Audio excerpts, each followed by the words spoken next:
नमस्कार. मी कनिका कपिल खैरे. येत्या 29 ऑगस्ट रोजी शनिवारी सकाळी 11 वाजता मुक्ताई मंदिरात ग्रामसभा भरण्यात आलेली आहे. तर ग्रामस्थांना मला सगळ्यांना सांगायचं की तुम्ही या ग्रामसभेला सगळे उपस्थित राहावे.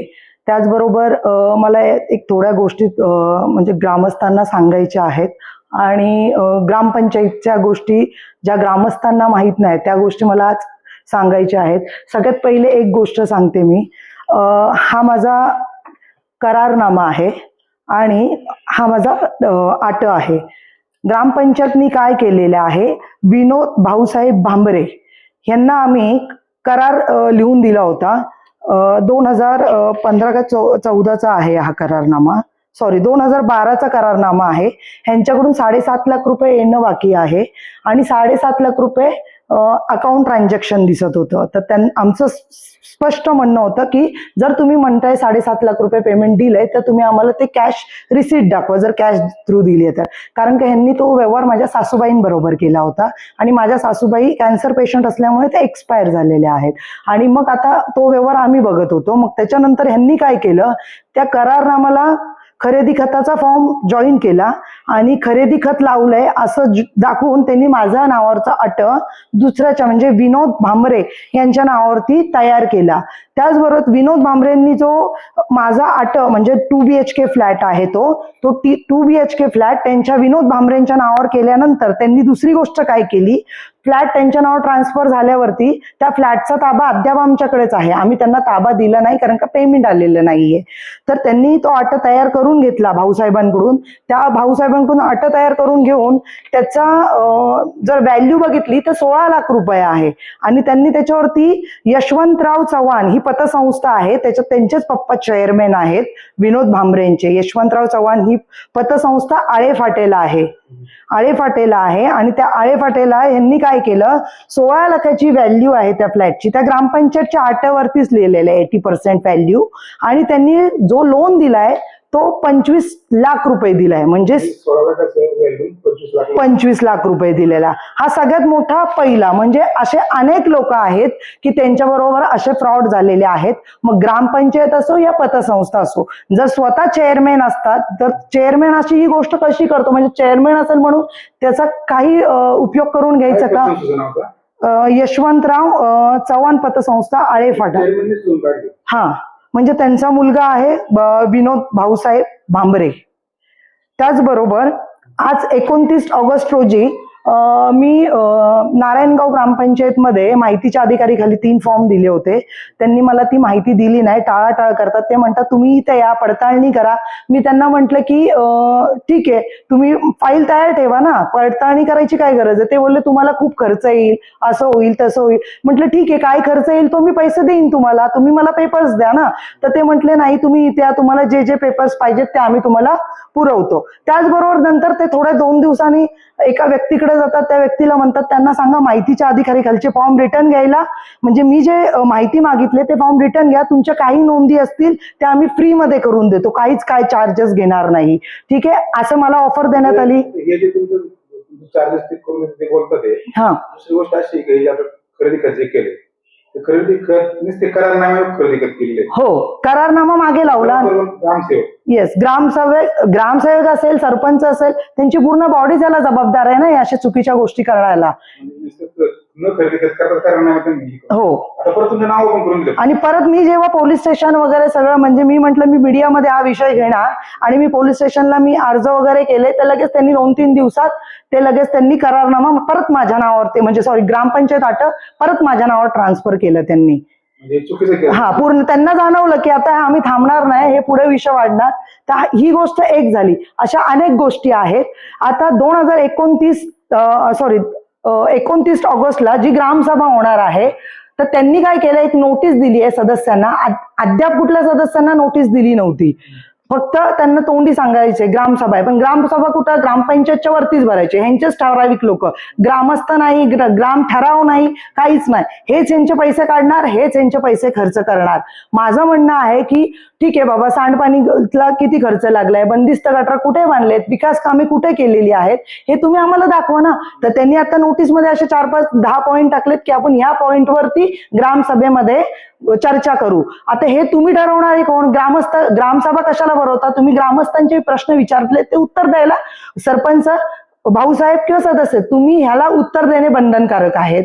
तुम्ही त्याच्यात पॉइंट टाकले म्हणून तुम्ही परत उद्या बोलाल की आम्ही ह्याच गोष्टीवरती चर्चा करणार, कारण का आम्ही त्या नोटीसमध्ये दिलेले आहेत, आम्ही ते तर ते तसं चालणार नाहीये. मला स्पष्ट माझं म्हणणं आहे की गाडीची दुरुस्ती सारखी सारखी का होते ग्रामपंचायतची, त्याच्यानंतर त्याचबरोबर बंदिस्त गटर कुठे बांधलेले आहेत तुम्ही, त्याच्याच बरोबर स्मशानभूमीला किती खर्च येतो आहे, दरवर्षाला पावसाळ्यामध्ये तुमचे ब्रिजचे कामं निघतात, दरवेळेस तुम्ही विकास कामांमध्ये रस्ते दुरुस्ती केलेले आहेत, विकास कामे केलीत तर कुठे कुठे केलेली आहेत. आज बेनके दादा असो, कोराळे दादा असो, आशाताई असो, त्यांचा जो निधी आलाय, त्यांनी जी कामं केलेत हे गावकऱ्यांना माहिती आहेत. मग तुम्ही 2018 नंतर कुठली कामं केलेली आहेत?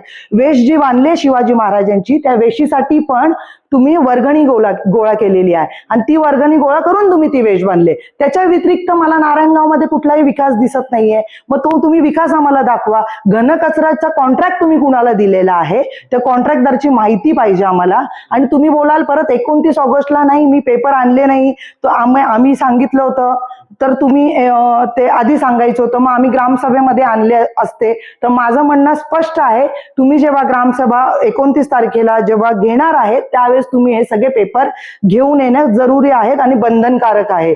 त्याचबरोबर माझ्याकडे यांचे सगळे स्टेटमेंट आहेत, ह्यांनी किती पैसे काढलेले आहेत आतापर्यंत, म्हणजे पाण्याच्या खाली पाणी पुरवठा, बंदिस्त गटार, कर्मचारी पगार, जवळजवळ 35-30 कोटीचा हे 4 वर्षात खर्च आहे यांचा, 30-35 कोटीचा. आणि अद्याप अजूनपर्यंत आमच्या नारायणगावमध्ये तसा विकास झालेला नाहीये. मग तो कुठे आहेत? मला माहिती पाहिजे 30-35 कोटी कुठे गेलेत. याला सर्व बॉडी जबाबदार असणार आहे, नारायणगाव ग्रामपंचायत. जर तुम्ही खरे असाल तर हे स्टेटमेंट सगळे ऑल स्टेटमेंट जे 15 वित्त आयुक्ताचे आहेत, जे तुमची पीडीसी बँक आहे, जे बँक ऑफ इंडिया आहे, त्याचे सगळे स्टेटमेंट, त्याच्यानंतर तुम्ही जे कोणाला कॉन्ट्रॅक्ट दिलेले आहेत त्याचे म्हणजे ऑल जे काही पेपर्स असतील, म्हणजे तुम्ही हे काम केलेले आहे, तर त्याच्यानंतर तुम्ही कसे पैसे काढलेले आहेत. आज कर्मचाऱ्यांना पगार देताय तुम्ही, तर कसे तुम्ही काय डायरेक्ट पैसे काढू शकता का? तुम्ही त्यांना चेक देणं गरजेचं आहे. आज त्या अकाउंटमधनं तुम्ही पैसे 30-30 लाख रुपये, 25-50 लाख रुपये एका दिवसाला यांनी 70-70 लाख रुपयाच्या एंट्र्या मारलेल्या आहेत. एका दिवसाला असं कुठं 70 लाख रुपये लागतात? नारायणगावच्या ठिकाणी यांनी 30 लाख रुपये, 25 लाख रुपये, 70 लाख रुपये अशा सगळ्या एंट्र्या आहेत. त्यांचे सगळे पेपरही आहेत माझ्याकडे आणि मी तुम्हाला हे ग्रामसभेमध्ये ग्रामसभेमध्ये हे सगळं दाखवणार आहे. आणि हे त्या दिवशी काय करतील की बोलून देणार नाही, ह्यांचे कोणतरी 4-5 लोक ठेवणार की लीला बोलून देऊ नका. हे आपल्याला मग जर हे खरे असतील ना, ते सगळ्या गोष्टीचे उत्तर ते तिथे देतील आम्हाला आणि हे सगळं ते घेऊन येतील. दप्तर पूर्ण ग्रामपंचायतचं नारायणगावचं तिथे येणं गरजेचं आहे. आणि ते आलं तर तुम्ही जर खरे असाल तर तुम्ही घेऊन याल, आणि जर तुम्ही खरे नसाल तर तुम्ही ते काहीच घेऊन येणार नाही पेपर. जर तुम्ही खरे आहेत तर सगळे हिशोब आम्हाला ग्रामसभामध्ये 29 ऑगस्ट रोजी हे सगळं तुम्ही दाखवणं गरजेचं आहे. तुमचं जे म्हणणं आहे काय की त्यांनी जे नोंदी घातल्यात त्या खोट्या करार निश्चित करावं, त्याच्यावर काय म्हणणं आहे तुमचं? ग्रामसेवक असं तुमच्यावर काय तशी कारवाई झाली पाहिजे का? त्याबाबत तुम्ही काही पाठपुरावा करणार आहे गुन्हा दाखल करण्यासाठी? हो, मी पाठपुरावा ऑलरेडी करत आहे. ज्यापासून यांनी हे सगळ्या मला जेव्हा कळलंय 30-35 कोटीचा घोटाळा आहे आपल्या नारायणगाव ग्रामपंचायतमध्ये, जर तुम्ही एवढे निधी घेतलेले आहेत मग पैसे गेले कुठं, हा सगळ्यात पहिला माझा हे चालू झालाय, इथून सुरुवात झाली. आणि नंतर ह्यांनी प्रत्येक गोष्टीच्या मागे सगळे कुठल्याही असो म्हणजे आणि ह्या गोष्टी सदस्यांना तर माहितीच नाहीये. मुळात एक गोष्ट सांगते दादा, 2018 पासून हे आलेत निवडून. जेव्हा स्वतः सरपंच होते बाबूभाऊ पाटे, हे स्वतः सरपंच होते, तेव्हा ह्यांच्या काळामध्ये 6-6 महिन्याला सदस्यांना चान्स भेटत होते उपसरपंचचे. आणि आज स्वतः उपसरपंच आहेत, गेले 2.5 वर्ष झाले. आजकाल लेडीजला नाही उपसरपंचाचे चान्स देत तुम्ही, का सदस्यांना चान्स देत नाही? का स्वतःकडेच उपसरपंचाचा चान्स ठेवलेला आहे, का दुसऱ्यांना तुम्ही देत नाही? म्हणजे सदस्य कटपुटली आहेत का? तुम्ही पाहिजे तसे नाचवणार? हेच झालं ना. म्हणजे ग्रामपंचायत फक्त नाही भाऊसाहेब नाही सरपंच हे फक्त बाबूभाऊ पाटेच चालवतात. आणि हा 30 ते 35 कोटीचा घोटाळा आहे. त्याचे सगळे रेकॉर्ड आणि पेपर्स आहे माझ्याकडे आहेत. मी ग्रामसभेमध्ये हे सगळे पेपर दाखवणार आहे. ऑलरेडी मी हे सगळे पत्रकारांना ऑलरेडी दिलेले आहेत. आता तुम्ही त्याची खोटी बिलं जरी बनवली किंवा तर उद्या विकास कामे झाली, तुम्ही करोडोचे विकास कामे केलीत, मग ते विकास कामे कुठे केली आहेत ते आमच्या नारायणगाव मध्ये काही लोकांना दिसतच नाहीये. आज जर बेनके दादांनी, आशाताईंनी, कोराळे दादांनी जी कामं केली आहेत ही लोकांना माहिती आहेत. मग तुम्ही नवीन कुठली कामं केलेली आहेत ती तुम्ही आम्हाला दाखवायची. आणि तुम्ही जर खरे असाल तर मला सगळे हे पेपर घेऊन ग्रामसभेमध्ये बसाल. परत असं नका बोलू की तुम्ही आम्हाला सांगितलं नाही, तुम्ही आम्हाला काय केलं नाही, तुम्ही आम्हाला कल्पना द्यायची. ह्या गोष्टी आम्हाला त्या दिवशी उडवाउडवीची उत्तरं देऊ नका. आणि 4-5 मित्र परिवार तुमचा ठेवणार का तिला बोलून देऊ नका. तरी पण मी बोलणार. तुम्ही तरी त्यांनी जरी त्यादिवशी नाही बोलले तरी तुम्ही तुमचे वेगळे ग्रामसभेतून बोलू शकत त्याबाबत एखादी. आता तुम्ही जे हे डॉक्युमेंट म्हणताय त्यांनी जे खोटे केले, करारनामा खरेदी केले, त्यांनी जो फ्रॉड केला त्याबद्दल ग्रामसेवकाची आपण पुढे तक्रार केली होती का? हो केली ना. मी पोलीस स्टेशनला वगैरे अर्ज दिले. जेव्हा पोलीस स्टेशनला हा नाही पोलीस स्टेशनला जेव्हा अर्ज दिले आणि मी जेव्हा मीडियापर्यंत गेली, पाठपुरावा घ्यायला गेली, तेव्हा यांनी लगेच माझा जो माझ्या नावावरती ऑटो होता तो त्यांच्या नावावर केला, परत लगेच माझ्या नावावरती फिरवला. अर्जंट बेसवरती लगेच ताबडतोब फिरवला. नाही आता माझं त्यांनी फिरवलं ना म्हणून मी शांत घेतलं होतं. पण यांच्या वारंवार जेव्हा मी ग्रामपंचायत मध्ये घुसली, जेव्हा मला याच्यातला अभ्यास, मी म्हटले एक्झॅक्ट आपला निधी कुठे येतोय, आपले पैसे कुठे जातात, नक्की खरंच एवढा म्हणजे आपण जी कचऱ्याची व्यवस्थापन करतो त्याचं कॉन्ट्रॅक्ट दिलंय, खरंच त्याला 1,23,00,000 रुपये खर्च झाला असेल का? आज एवढा खर्च कुठे झालाय कचऱ्यासाठी? वर्षभरात तुम्ही एकेका वर्षाला 7 कोटी 8 कोटी काढलेले आहेत, 4 कोटी 7 कोटी. मग हा खर्च केलाय कुठे तुम्ही? फक्त विकास कामे टाकलीत. विकास कामे आहे. जे कचऱ्यासाठी काय लागतं? कचऱ्याची एक गाडी लागते, त्याला डिझेल लागतो, इंधन बिल पण तुम्ही वेगळा काढलेला आहे, जेसीबीचा बिल पण वेगळा काढलेला आहे. मग घनकचऱ्याची अशी व्यवस्था काय केलेली आहे की तुम्ही त्याच्या खाली लाखो आणि करोडो काढलेले आहेत. आणि त्याच्याच बरोबर बंदिस्त गटर जिथे बांधलेले आहेत त्या बंदिस्त गटर तुमच्या आणि सांडपाणी हे कुठे एवढे केलेलं आहे त्यांनी ते दाखवा आम्हाला. तुम्ही दाखवा आम्हाला. तुम्ही येताना हे सगळे पेपर घेऊन या.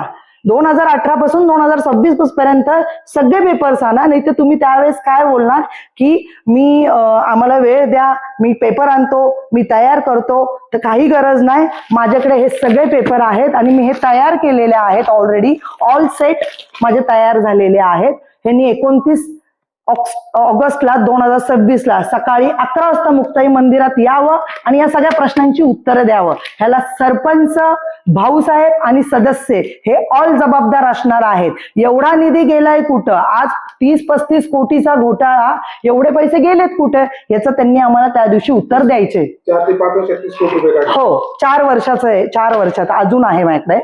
हा मी अजून स्टडीज चालू आहे माझं. पण 4 वर्षात एवढे पैसे काढलेले गेले. हो हो हो. सांडपाण्याला, बंदिस्त गटार, गाड्यांच्या दुरुस्ती, जेसीपीचे बिल. हा आणि ह्यांचं काय असतं माहितीये का? ह्यांना ज्यांना वोटिंग दिलंय ना किंवा ह्यांचे जे कार्यकर्ते असतील जवळचे 4-5 त्यांनाच हे कॉन्ट्रॅक्ट देतात. आणि यांचा दुसरा एक पॉइंट जो जवळ आहे ना, आता सदस्यांना कोण कॉन्ट्रॅक्ट देतं का? ग्रामपंचायतच्या बरोबर ना, ग्रामपंचायतच्या सदस्यांना पण काम दिलेलं आहे. आणि त्याचबरोबर म्हणजे कॉन्ट्रॅक्ट दिलंय दुसऱ्याला पण त्याच्या मागे हेच आहेत, बॉडीच आहे यांची याच्यातली. म्हणजे जे कॉन्ट्रॅक्ट तुमच्या नावाने दिलंय पण ते तुम्हाला फक्त कागदोपत्री नाव आहे, पण काम गटराचे बाबूभाऊ पाटेच करतायत. हे क्लिअर कट मला माहिती आहे.